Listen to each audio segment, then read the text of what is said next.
Rice.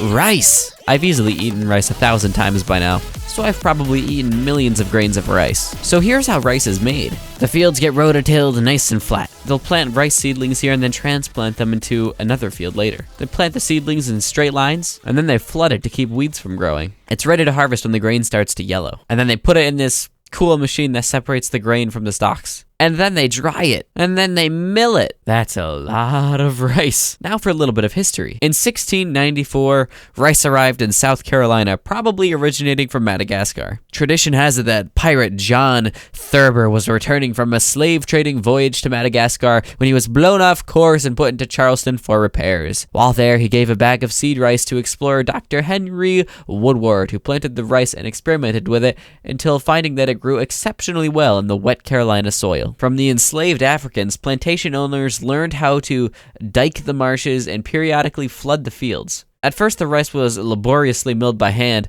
using large mortars and pestles made of wood, then winnowed in sweetgrass baskets. The invention of the rice mill increased profitability of the crop, and the addition of water power for the mills in 1787 by millwright Johnson Lucas was another great step forward. Rice culture in the southern U.S. became less profitable with the loss of slave labor after the American Civil War. Well, too bad. It eventually died out after the turn of the 20th century. There is still one rice plantation in South Carolina that has the original barn and everything, and the original mill from the 1800s. It's in Georgetown, South Carolina if you want to visit it. It's called the Mansfield Plantation. Nowadays, more than 100 varieties of rice are commonly produced in primarily 6 states: Arkansas, Texas, Louisiana, Mississippi, Missouri, and California. Rice value in the United States is valued at $1.8 billion, and approximately half of that is exported. The U.S. provides about 12% of the world's rice trade, which isn't too bad. It's actually more than I thought. 58% of U.S. rice is used for food, while 16% is used in processed foods and beers, and 10% is found in pet food,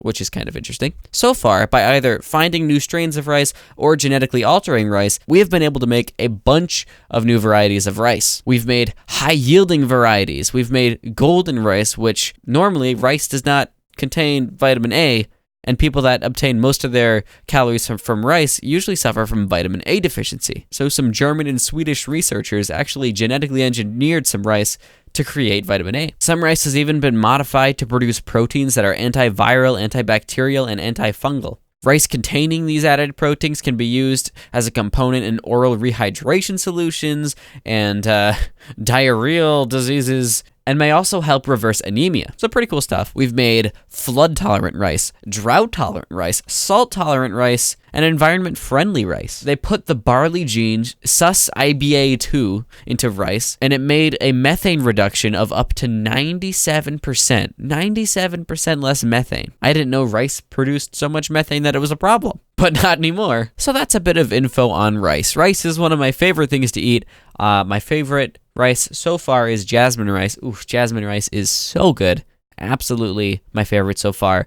I love Chinese food fried rice, pork fried Chinese food rice. That's like my favorite prepared rice, not rice type. But pork fried jasmine rice would also be pretty good because I'm not actually sure what kind of rice they use. I guess it would vary depending on what restaurant you're going to. Maybe I've had pork fried jasmine rice and I just didn't know it. But it tastes so good no matter what kind of rice they use, so I don't even care. How I typically have my rice at home here is I will, this may be kind of weird to some of you, but I will, I'll take it, I'll put it in a bowl, I'll put a bunch of butter in it, a bunch of cheese in it, stir it up, let all that cheese melt and get everywhere, and then I'll put ketchup in it, and then I will, after that's all mixed in, I will top it off with Parmesan cheese on top, and it's fantastic.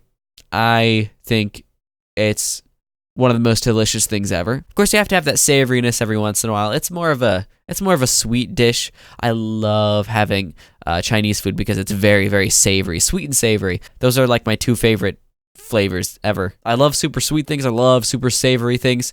So Chinese food is where it's at for me. Have any of you ever tried rice with ketchup? Let me know. Leave a comment down below. But yeah, guys, I hope you enjoyed this video. If you did, make sure to leave a like down below and subscribe if you have not already. And I will, of course, see you all in the next one, but I won't actually see you because this is YouTube. You'll hear me and I'll see your comments. Yes, let's go with that. Goodbye.